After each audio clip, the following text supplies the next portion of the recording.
An Argentine court has sentenced the country's last military ruler for the kidnap and torture of more than 30 factory workers during what was known as the Dirty War. Reynaldo Bignone, who ruled from 1982 to 1983, was sentenced to 23 years. The 86-year-old is already in jail serving a life sentence for crimes against humanity. About 30,000 people were killed or disappeared under Argentina's military rule from 1976 to 1983.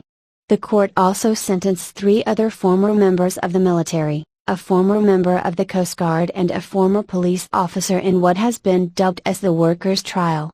The victims, most of them trade union activists, worked at shipyards and ceramics factories north of the capital, Buenos Aires.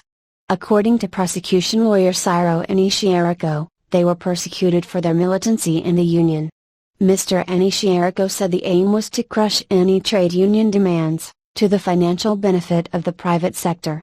He said that the trial had also brought to light the complicity of the firms which, he said, had singled out the trade union activists who would later become victims of state repression.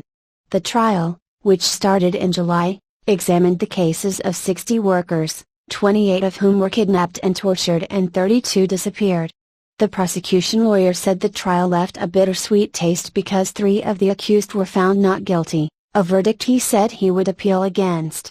Bignone is already serving a life sentence for the kidnap and murder of left-wing militant Gaston Goncalves and former Congressman Diego Muniz Barreto.